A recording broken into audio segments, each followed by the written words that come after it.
Good morning সবাইকে। তো সবাই কেমন আছে? আশা করি সবাই খুব ভালো আছে, আর আমি তো খুব ভালো আছি। তো আমি এসেছি মার বাড়ি 5 দিন হলো। তো কারণটা হলো কেন এসেছি তোমাদেরকে বলি। কারণটা হচ্ছে কালকে 8ই ডিসেম্বর, তো কালকে হচ্ছে নবান্ন উৎসব।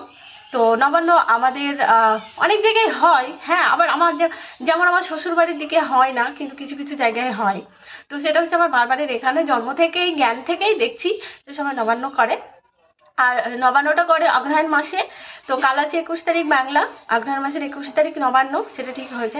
তবে পাশের গ্রাম কয়েকটা গ্রাম মিলিয়ে হচ্ছে আর কি, আরো কিছু কিছু জায়গায় হয়ে গেছে। তো আজকে আমি ঘর দুয়ার একদম কি বলবো নোংরা হয়ে আছে, যেহেতু মা একা বাড়িতে, মা একটু অসুস্থ, ওই জন্য আর কি। তো আমি এখন ঘর গোছাচ্ছিলাম। তো যাই হোক, তো সবাইকে বলে রাখি কালকে নবান্নর জন্য সবাইকে অনেক নেমন্তন্ন থাকলো। যার যার ইচ্ছে আসতে পারো, সবাইকে বললাম। তখন হয়তো বলবে যে আমাদের প্রিয়া দিদি ভাই আমাদেরকে একবারের জন্য বললো না। অনেকে আমাকে পরে কমেন্ট করে কেন বলনি, তার জন্য সবাইকে বলে দিচ্ছি সবাই চলে এসো কালকে।